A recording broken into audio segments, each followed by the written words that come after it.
The Chapel of Christ the Crucified King became into being in the 30s. And it was commissioned to be reconstructed in the 80s at the 50th anniversary.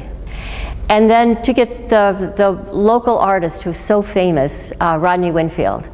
And he designed and created the windows, and Emil Frey was the fabricator of the windows. Okay. Rodney was the coordinator for the Chapel of Christ the Crucified King. At that time, I was just a cutter here, so I ended up cutting all of the glass, and Rodney was always a lot of fun to work with.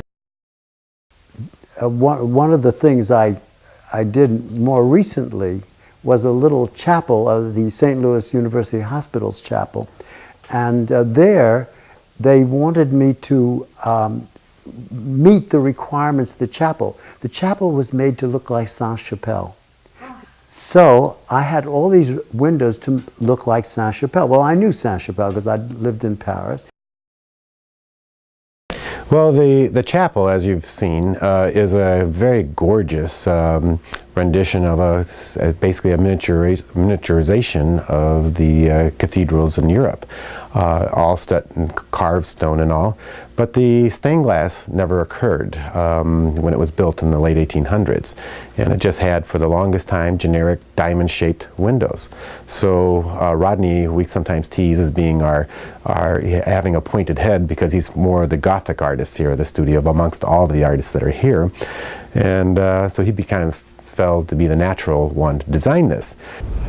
The idea behind the windows was the life of Christ and the life of Mary. Rodney Winfield, who was commissioned to design the windows, modeled it after the Sainte-Chapelle in France. And these windows were so much smaller than Sainte-Chapelle that where Sainte-Chapelle had maybe 25 pieces per square foot, that's the cost of a window is based on how many pieces per square foot it is, mine were 110 pieces per square foot in order to look the same richness as the Sainte-Chapelle chapel.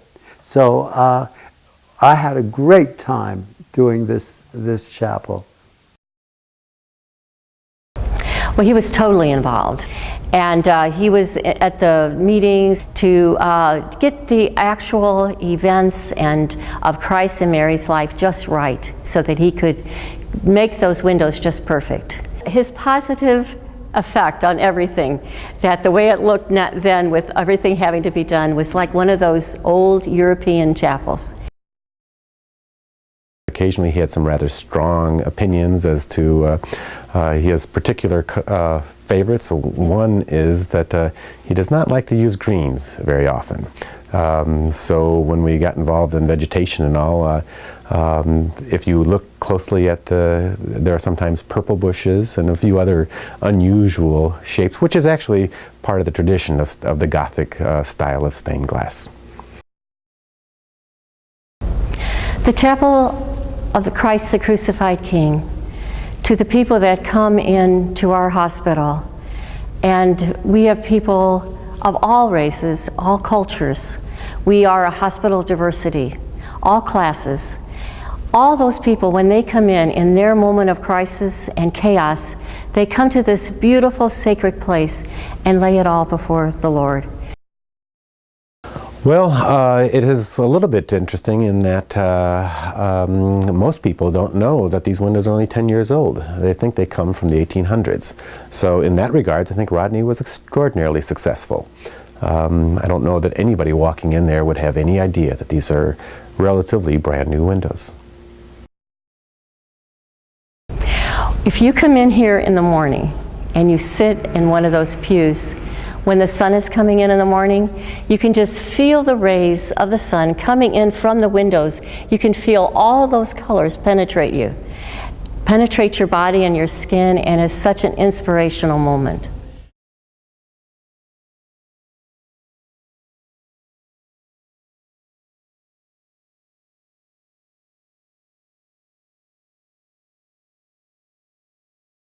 St. Louis is a unique city. It's a multi-generational city in terms of congregations. And specifically here at Shaarei Tzedek, I found a congregation. I could not ask for a more wonderful group of people. I hear from people who visit on a regular basis how struck they are by the windows in this sanctuary, because this is the place where people come for a life cycle event most often and are visiting from another congregation in St. Louis or from out of town. And they're struck by this imagery. Stained glass historically has always been two-dimensional. It's been playing with sunlight, casting if it's out of the mouth-blown European leaded or Blenko leaded crystal, cast wonderful lights across this worship space. Shaarei Tzedek was something different. To the best of our knowledge, it is the first three-dimensional window, a large window that's ever been done in this hemisphere. In the last 60 years or so, we know of no others that are anything of its size or dimensions. The window is set up in something of a sawtooth, so that as you are on one side of it, it has you see more of the face that is facing you, and as you walk past it, the window continues to change. When it works well, it's just fabulous, and it's quite unique. This room, for example, is supposed to represent, as far as I know, the splitting of the sea in terms of the blue panels moving outwards. And in the center, there are all kinds of fascinating images, including in Hebrew. It looks like the first word of the Ten Commandments. It bends, it looks, it took me quite a while before it emerged. What is fascinating is that of all the various panes of glass and different colors and different textures that he used in this center image, that some of the colors retain the light, as it were, longer than others.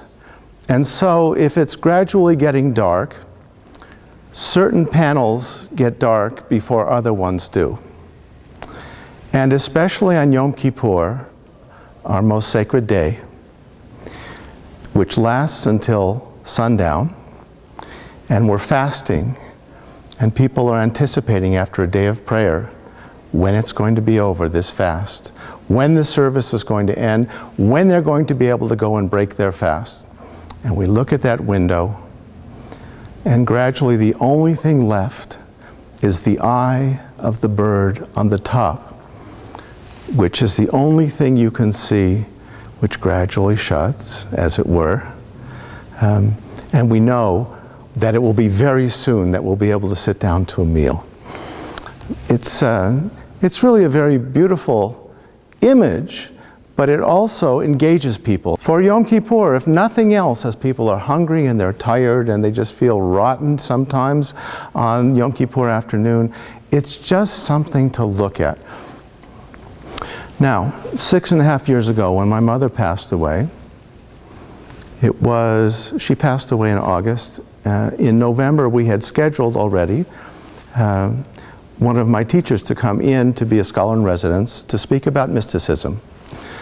Parenthetically, he said in one of his lectures, you know, there is a mystical tradition that every time a child says the mourner's Kaddish for a parent, the soul rises. It was at that moment that my saying of Kaddish was transformed during that year. And I would sit in the chapel each morning, and each time I said Kaddish, my mother's soul would elevate for me. And I have a strong image on those windows throughout the year, gradually using the windows as the background and as the physical symbol against which I could imagine an invisible soul rising. It was really a very beautiful and comforting experience. So the windows are more than just interesting, and they're more than just beautiful. They ask questions, as it were. You know, you sit and they ask you, so what does this mean? It's very interesting to go to a place in which windows can engage you and engage your mind and get you to think about Well, what was in the mind of this artist, Rodney Winfield, as he was designing and creating these remarkable windows? What was he thinking? But the windows speak to us, not only because there are letters and words that actually have verbal content, but because the images come to us almost as questions. I dare you to try to understand what I mean. And not only that, but what you thought it meant before, it did, but it also means something else.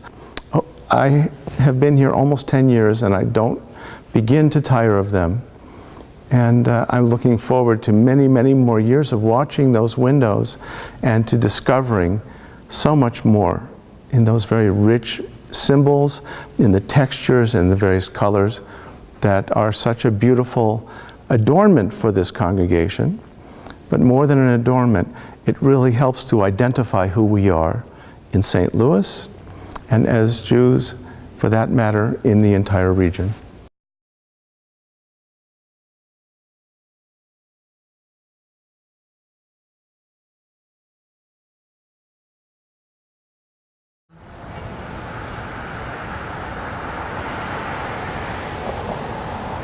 As the home of the Ethical Society. So it served as the Ethical Society for about 60 years until they moved into a new building down the street. It served as sort of a church for them. So of course they had stained glass windows, and when the Sheldon Arts Foundation took over and started presenting concerts here in the late 80s, that sort of church tradition sort of stuck. So in 2001, we came up with a project to tie our concert hall in with the art galleries that we also feature in a separate building, sort of bridging the gap between music and art through these beautiful windows. Rodney designed the windows, and Emil Fry and Associates, who are a wonderful local stained glass window firm, installed them. So they worked together really closely to make sure that Rodney's vision was attained, and he was here for the dedication, and it was a really special day. So Rodney came up with the plan of as Paganini has the variations of a theme composition, Rodney decided to choose that in glass as well. So he made a particular design, and the same design goes all the way down the side, but it evolves from the deep blues and purples and all through the warm colors, through the cool colors, and then it slowly disappears up into the balcony as it diminishes. So basically the design is a variations of a theme as well. The name of the window installation is Theme and Variation. So of course that's two musical terms that are being brought together to create an artistic piece of work. So again, tying the art with the music.